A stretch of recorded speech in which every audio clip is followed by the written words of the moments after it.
আল্লাহ রাসূল সাল্লাল্লাহু আলাইহি ওয়াসাল্লাম তার অল্প বয়সে তার দাড়ি মোবারক পাইকে গেল, তার পিঠ মোবারক গুজা হয়ে গেল।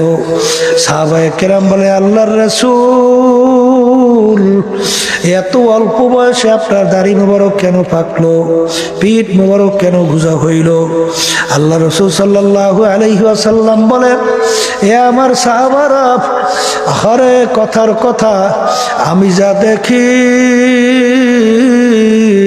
তোমরা তো তা দেখো না, আমি যা শুনি তোমরা তো শোনো না, আমি যা জানি তোমরা তো জানো না। কোরআনুল কারীমের মধ্যে আল্লাহ রাব্বুল আলামিন যারা বেনামাজি 5 ওয়াক্ত ঠিকমতো নামাজ পড়ে না, যারা বেরোজগাররা ঠিকমতো রমজানের রোজা রাখে না, যারা হারাম হালাল তমিজ কইরা খায় না, চলে না, যারা বেপরদায় চলে, যারা মিথ্যা বলে, জুলুম করে, খুন করে, আহারে বিভিন্ন মানুষের মাল ঠকাইয়া সম্পদ বাড়ায়, ধোঁকাবাজি করে, আর এদের ব্যাপারে আমার মালিক যে আযাব ও গজবের ঘোষণা দিয়েছে, ওই 1 সেকেন্ডে আযাব কোনো মানুষ সহ্য করতে পারবে না। আমার উম্মতরা কিভাবে জাহান্নামের আগুনে জ্বলবে, এই চিন্তায় চিন্তায় আমি রসুলের দাড়ি পাইকা গেল, আমার পিঠ গুজা হয়ে গেল।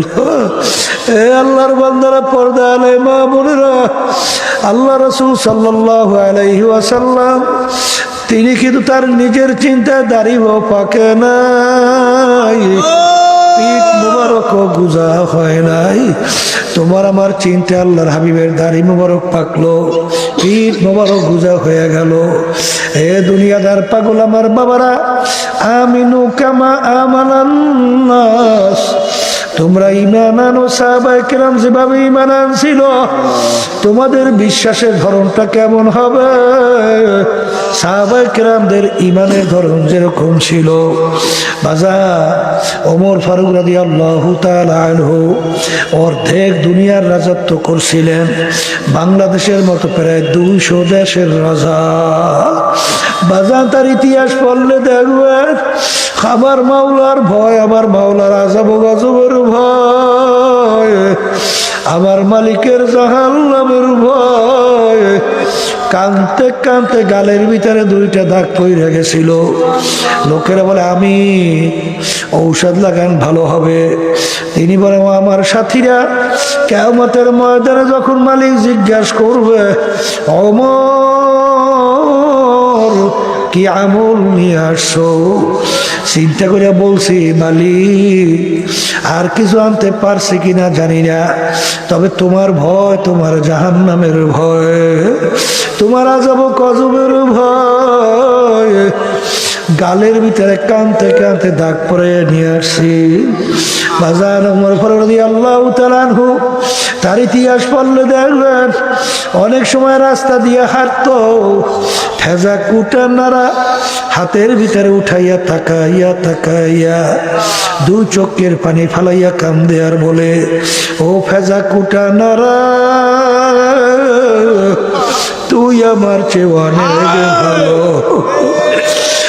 আরে তুই মাটির সঙ্গে মিলা যাবি, তোর হিসাব নাই, নিকাশ নাই, বেহেশত নাই, জাহান্নামও নাই। কিন্তু আমি ওমর মানুষ, কিয়ামতের ময়দানে আমার মালিকের সামনে দাঁড়াইয়া হিসাব দেওয়া লাগবে। ফেজা কুটা নারা, তুই আমার চেয়ে অনেক ভালো। বাজার ওসমান গনি রাদিয়াল্লাহু তাআলা আনহু বাংলাদেশের মতো প্রায় 350 দেশে রাজত্ব করছিলেন। তার ইতিহাস পড়লে দেখবেন তিনি কবর দেখতে অনেক সময় এমন অজরে কান্না শুরু করত, কানতে কানতে দাঁড়ানো অবস্থায় ঠাস করে বইসা পড়তো। লোকেরা বলে, আমি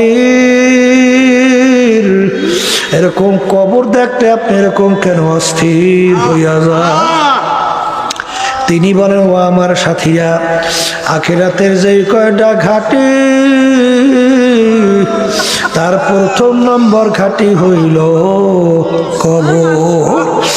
এই কবরে যার সঙ্গে ভালো ব্যবহার হবে, সামনের ঘাটিতেও ভালো ব্যবহারের আশা করা যায়। এই জন্য আমি কবর দেখলে সহ্য করতে পারি না। এ কবরের যাত্রীরা, আমার আব্বাজান রহমাতুল্লাহি আলাইহি বলতেন, যেই মামলার তদবির নাই সেই মামলারও কিন্তু খালাস নাই। বাজার তোমার আমার চিন্তাও নাই, চেষ্টাও নাই। আলী রাদিয়াল্লাহু তাআলা আনহুর ইতিহাস পড়ে দেখো। বাজার অনেক সময় ওযু করতে যখন রওনা করতেন, মাহার চেহারা মোবারক লাল হইয়া যাইতো। জিজ্ঞাসা করে, হযরত এরকম চেহারা মোবারক আপনার কেন লাল হইয়া গেল? তিনি বলে, আমি কার সামনে দাঁড় হইতে যাইতেছি, আমার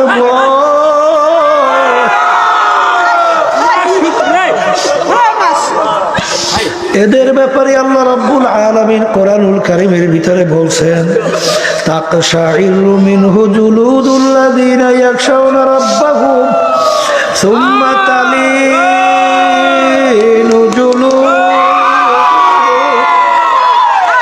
ওয়া কুলুবুহুম ইলা যিকরিল্লাহ। আল্লাহ রাব্বুল আলামিন বলে, আমার এক শ্রেণীর এরকম বন্দাবাদী দুনিয়ার মধ্যে আছে, আরে তাদের কাছে যখন নাকি আমার আযাব ও গজবের আলোচনা করা হয়, তাদের সামনে যখন জাহান্নামের আলোচনা করা হয়, আরে তাদের ভয়, তাদের শরীরের চামড়া থরথর করে কাঁপতে থাকে, তাদের কলবটা বিচলিত হয়ে যায়। বাজার গুনার পর গুনাহ করিয়া যাইতেছে, ওই একটু চিন্তাও নাই, চেষ্টাও নাই। হ্যাঁ, থামো। আল্লাহু আল্লাহ। হে মুসলমান, যারা ঈমান আছো, আল্লাহকে বিশ্বাস করো, বাজার তাদের কাছে আমাদের এই কথা। কিন্তু যারা নাকি বিশ্বাস নাই, আখিরাতের চিন্তাও নাই, তাদের সঙ্গে আমাদের কোনো কথাও নাই। কিন্তু আল্লাহর বান্দারা, পর্দা আলে মা বোনেরা, আমাদের কাছে এখনো কোরআনুল কারীম আছে না? না, কোরআনুল কারীমের ভিতরে এখনো চ্যালেঞ্জের আয়াত আছে না নাই? এই জন্য আমার বাজানদেরকে বলবো, বাজান দুনিয়ার জিন্দেগি সম্পর্কে একটু চিন্তা করো। দুনিয়ার জিন্দেগি কয়দিন? যার যত বয়স হয়েছিল পিছনের দিকে তাকাইয়া দেখো, মনে হয় যেন সব কালকের ঘটনা। ওদিকে চেহারার সামনে, যখন আয়নার সামনে চেহারা দেখি, কাঁচা দাড়িগুলা পাইকা সাদা হয়ে গেল, বাজান দাঁতগুলো অনেকের পইরে গেল। আরে আহা, বাজান কত লোক নিয়ে চায়ের টেবিলে চা খাইলাম, গল্পের টেবিলে গল্প করলাম, আরে বাজারে বাজার করলাম। এখন বাজারে যাইয়া দেখি সেই লোকগুলাকে আর বাজারে দেখা যায় না, চায়ের টেবিলেও নাই, গল্পের টেবিলেও নাই। আরে কোথায় গেল? তাম দুনিয়ার যে কোনো প্রান্তে মানুষ থাকলে সেকেন্ডের ভিতরে যোগাযোগ করা যায়, কিন্তু এই কবরের যাত্রীরা, তোমার আমার বাড়ির সামনে তোমার আমার আম্মা ঘুমায়া রইল, তোমার আমার আব্বা ঘুমায়া রইল, আত্মীয় স্বজন ঘুমায়া রইল, কই আজ পর্যন্ত খবর দিতেও পারলো না, নিতেও কিন্তু পারলাম না। এই জন্য বাজানদেরকে বলবো, পর্দালে মা বোন যারা শুনতেছেন, যেই মামলার তদবির নাই তার কিন্তু খালাস নাই। এই জন্য আল্লাহর ওলিদের ইতিহাস পড়লে দেখবেন, সাহাবায়ে কেরামদের ইতিহাস পড়লে দেখবেন, তারা কিন্তু কাঁদতে কাঁদতে চেষ্টা করতে করতে তারপর কিন্তু কবরের যে গেছেন।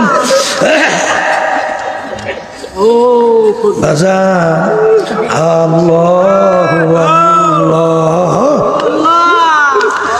আরে কারিমা বেবাক সাহেবার হালে ক্যাশটা মাসিরে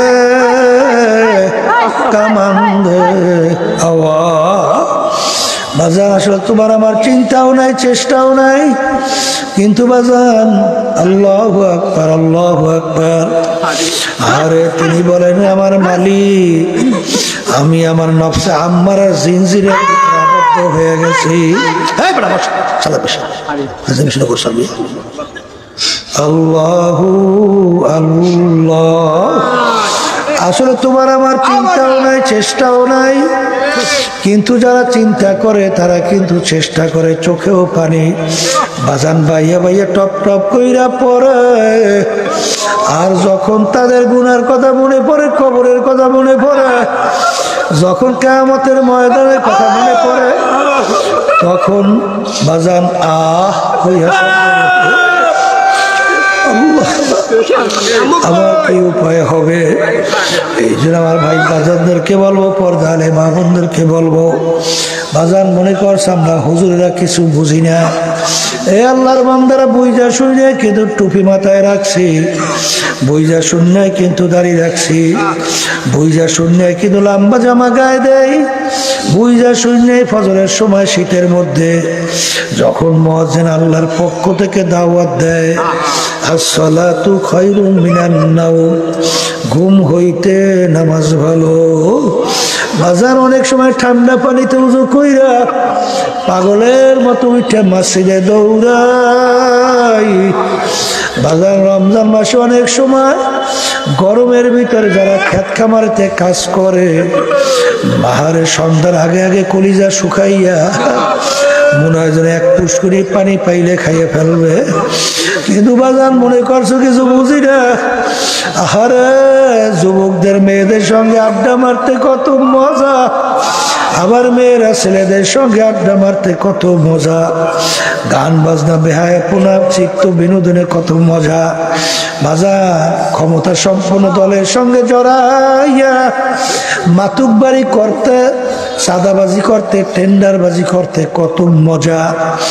আরে কিন্তু বাজান কি মনে করছো কিছু বুঝি না? ভালো করিয়া সব বুঝি, কিন্তু চিন্তা ভাবনা করিয়া দেখছি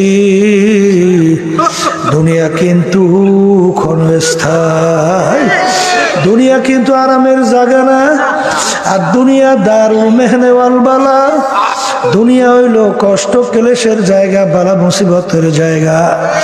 বাজান এই গরম, এই ঠান্ডা, এই ছেলে কথা শোনে না, মেয়ে কথা মানে না, এই স্ত্রী কথা শোনে না, অনেক সময় স্বামীরা কথা শোনে না, রোগ ব্যাধির কোনো শেষ নাই, শত্রু মিত্রর অভাব নাই, ঝামেলার কোনো শেষ নাই।